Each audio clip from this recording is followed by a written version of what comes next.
अंत भला तो सब भला। रोली की शादी उसके माँ बाप एक आलसी लड़के से करा देते हैं। चलो, रोली की शादी हुई और हमने गंगा नहाई। और क्या, बेटियां तो होती ही हैं बोझ। हाँ, पर अब क्या चिंता, उतार तो दिया बोझ तुमने, अब वो लोग समझे। ससुराल में रोली का पति कहता है, देखो, मैं कोई काम नहीं करता, ये बात तुम्हारे मम्मी पापा को बता दी थी मैंने। अब जो किराया आता है दुकान का, उसी से घर का गुजारा करना है। कभी भूल से भी कोशिश ना करना किसी चीज की डिमांड की। क्या मम्मी पापा को पता था कि आप कोई काम नहीं करते? और क्या, बड़ा अच्छे से पता था। उन लोगों को तो तुम बोझ लगती थी, बोल रहे थे कि बस शादी कर लो और कोई मतलब नहीं है। रोली को ये सुनकर बहुत गुस्सा आता है, लेकिन करती भी तो क्या, क्योंकि वो जानती थी कि उसके माता पिता ऐसे ही हैं। जैसे तैसे रोली दिन काट रही थी। रोली को एक प्यारी सी बेटी होती है। धीरे धीरे वो बड़ी होती है और उसके साथ उसकी जरूरतें भी बढ़ती जाती है। सुनिए जी, अब तो सिमी बड़ी हो रही है, उसका स्कूल में दाखिला कराना है। मैंने अब तक तो जैसे तैसे समय काट लिया, लेकिन मैं बच्ची की परवरिश में कोई कमी नहीं रखूंगी। अरे क्या है यार, अब तो लगता है कोई ना कोई काम ढूंढना ही पड़ेगा। अब पति रोज काम की तलाश में जाता और बिना किसी काम के वापस आ जाता। रोली समझ जाती है कि पति के अंदर अब काम करने की क्षमता नहीं है। वो बेटी को उच्च शिक्षा देने के लिए कुछ करना चाहती थी, लेकिन करती तो क्या करती। एक दिन रोली की सहेली कहती है, रोली, मेरी कोई औलाद नहीं है। अगर तू मेरी औलाद को जन्म दे तो मैं तुझे तेरे मुंह मांगे पैसे दूंगी। अरे, तेरी औलाद को मैं कैसे जन्म दे सकती हूँ? सरोगेसी से। बच्चा मेरा और वैभव का ही होगा, लेकिन कोख तेरी होगी। ये संभव है रोली। रोली कुछ सोचकर कहती है, मुझे मंजूर है, लेकिन मैं इसका 2 लाख रुपया लूंगी। अरे कोई बात नहीं, मुझे मंजूर है। रोली खुश हो जाती है कि एक बच्चा पैदा करने का उसे 2 लाख रुपया मिलेगा। वो घर आकर पति को बताती है, वो भी खुश हो जाता है। अब क्या था, डॉक्टर के पास जाकर सहेली का बच्चा रोली की कोख में पलने लगता है। मुझे 20,000 चाहिए मेरे बेटी के एडमिशन के लिए। हाँ हाँ ठीक है, मैं उसके एडमिशन से लेकर सारे खर्चे उसके अकाउंट में डाल रही हूँ। रोली की बेटी का एडमिशन हो जाता है। रोली को लगता है कि वो अब सब कुछ ठीक कर देगी। दिन और महीने आगे बढ़ते हैं। अब एक दिन, एक बात कहूँ जी, काश इस बच्चे को मैं रख पाती। मैं अब इससे काफी जुड़ गई हूँ। अरे यार, पता नहीं किसका बच्चा है, अपने पास है ना अपनी मुन्नी। हाँ, लेकिन अब मैं भी इस बच्चे से जुड़ाव फील करने लगी हूँ। लेकिन मैं ये जानती हूँ कि ये मेरा बच्चा नहीं है। दोनों की जिंदगी ठीक चल रही थी, लेकिन कहते ना कि सुख का पल ज्यादा लंबा नहीं होता। एक दिन रोली की सहेली का फोन आता है। रोली, मुझे अब ये बच्चा नहीं चाहिए, मैं अपने पति को छोड़ रही हूँ। अरे लेकिन मुझे पैसों की जरूरत है, बच्चा तुम्हारा है, मैं क्या करूंगी? सहेली बिना कुछ बोले फोन काट देती है, फोन स्विच ऑफ कर देती है। लेकिन रोली के जीवन का तूफान यहीं नहीं रुकता। रोली, मैं इतना भार नहीं उठा सकता। आज पढ़ाई का पैसा मांग रही हो, कल को शादी, कॉलेज और पता नहीं क्या क्या। मैं तुम्हें छोड़ रहा हूँ, अपनी बच्ची उठाओ और निकलो इस घर से। अरे पर मैं कर तो रही हूँ ना बच्चे के लिए काम, आप आराम से रहिए ना। क्या काम कर रही हो? देख रहा हूँ मैं। ये छोटा शहर है, यहाँ लोगों को बात बनाते वक्त नहीं लगता। तो मैं क्या करूं? ज्यादा पढ़ी लिखी नहीं हूँ, कैसे घर के खर्चे चलाऊं? और आप तो काम करना ही नहीं चाहते। हाँ, ना चाहता हूँ और ना ही करूँगा। रोली को पति की बात पर काफी गुस्सा आ जाता है। ठीक है, अगर मेरे जीवन में संघर्ष ही लिखा है तो वही सही। इस वक्त पति होने के नाते आपको मेरा साथ देना चाहिए था, लेकिन नहीं, आपने तो इस हाल में मुझे घर से बाहर निकालने की बात कह डाली। देखो, ये सारी फालतू की बातों के लिए वक्त नहीं है मेरे पास। रोली, जिसकी कोख में किसी और का बच्चा था और साथ छोटी सी बेटी, पति का घर छोड़कर रास्ते पर आ जाती है। रोली के पास मायके के सिवा दूसरा कोई रास्ता नहीं होता।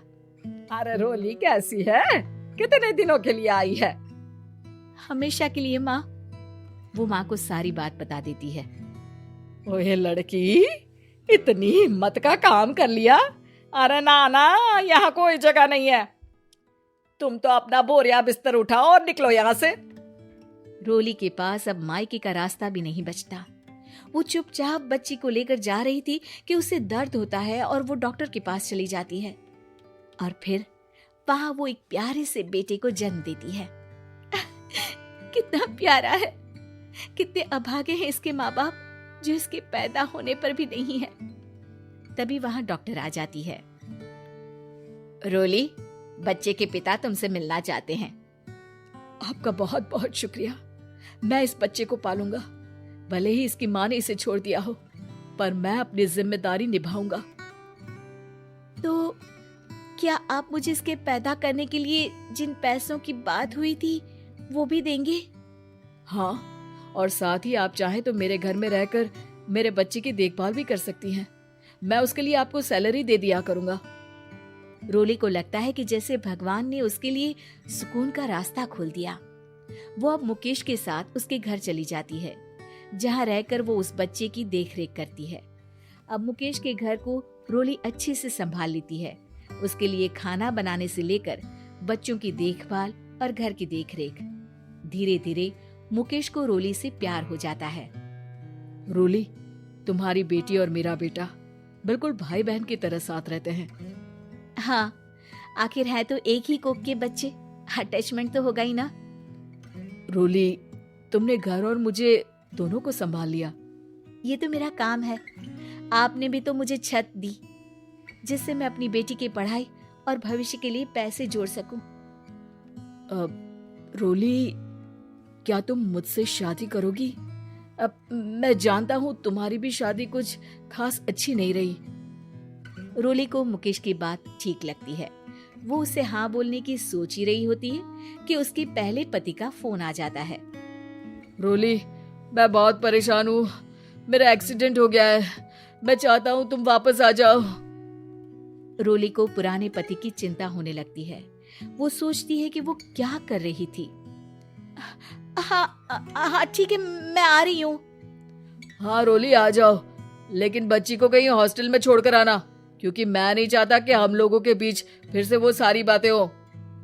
रोली को समझ आ जाता है कि पति आज भी सुधरा नहीं है। वो पति के पास जाने से इनकार कर मुकेश को हाँ कर देती है।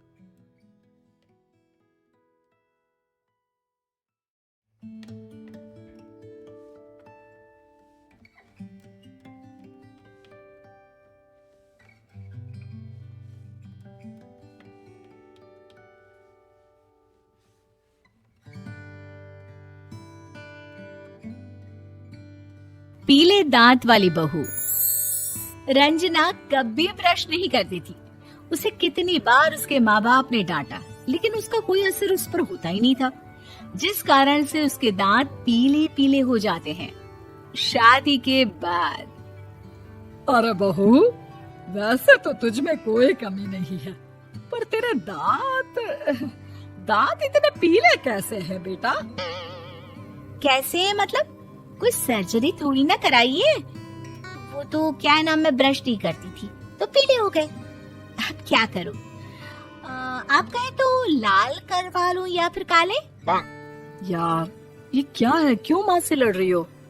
लड़ रही हूँ? अरे मैं लड़ रही हूँ या ये बोल रही है कि दांत पीले हैं, पीले। अरे तपस्या थोड़ी ना की है इन्हें पीले करने के लिए। बकायदा ब्रश नहीं किया है 20 साल तक, तब जाकर। छी, कैसी बात कर रही हो? ये उस वक्त तो पीले नहीं थे जब हम लोग तुम्हें देखने आए थे। अरे तब साफ करवा लिया होगा डेंटिस्ट के पास जाकर। अब देखो कैसे पीले पीले लग रहे हैं। रंजना सास की तरफ गुस्से से देखती है। फिर शुरू हो गई पीले पीले पीले। अरे पीले तो तब भी थे जब मेरे हाथ का रसगुल्ला उड़ा उड़ा कर खा रही थी और बोल रही थी, लड़की नहीं गुणों का खजाना दे रहे भाई साहब आप। खैर, अब वो लोग करते भी तो क्या करते, पीले दांत वाली बहू पल्ले पड़ी थी तो झेलना तो था ही। एक दिन कीर्तन में रंजना गाना गा रही थी। अरे कमला बहन, माँ का द्वार है, यहाँ तो सब शुद्ध होकर आते हैं, फिर अपनी बहू को ब्रश भी नहीं करवाती तुम। दूर से पीले पीले दांत भक्ति में बाधा उत्पन्न कर रहे हैं। अरे कोई 2 साल की बच्ची थोड़ी ना लेकर आई हूँ मैं बहू बनाकर। अच्छी खासी लड़की है, अरे कैसे करवाऊं ब्रश, ये तो उसे खुद करना चाहिए ना। अब माँ बाप तो इसके जैसे तैसे निपटा दिए, ये नहीं सोचा कि सास कैसे संभालेगी। सास बहू को लेकर घर आ जाती है, लेकिन सोच लेती है कि अब इसे लेकर कहीं नहीं जाएगी। अगले रोज बहू कहती है, अरे क्या हो गया, मंदिर नहीं जाना क्या? कीर्तन का वक्त हो रहा है। मेरी मधुर वाणी से कान्हा जी जागते हैं और सोते हैं। आप तो जानती है ना उनकी भक्ति में कितना मन लगता है मेरा। वो क्या है ना, तबीयत ठीक नहीं लग रही है मेरी, आराम करूंगी मैं। तबीयत ठीक नहीं लग रही? अभी तो मिथुन के गाने पर नाच रही थी आप, और अब बोल रही है कि तबीयत ठीक नहीं लग रही। अरे भक्ति में मन लगा लो सासू माँ, ऊपर जाना है, क्या मुंह दिखाओगी आप? हाँ, सास को बहू की बात पर गुस्सा आ जाता है। मैं क्या मुंह दिखाऊंगी, इसकी चिंता तो ना कर, समझी? अपने मुंह की चिंता कर, जो ये पीले पीले दांत लेकर हर जगह पहुंच जाती है। पता है लोग कितना मजाक बनाते हैं। ना जी ना, मैं नहीं जाना कहीं तेरे साथ। तो ये बात है, कोई ना, मत जाओ, मैं अपने कमरे में ही बैठकर भक्ति कर लूंगी।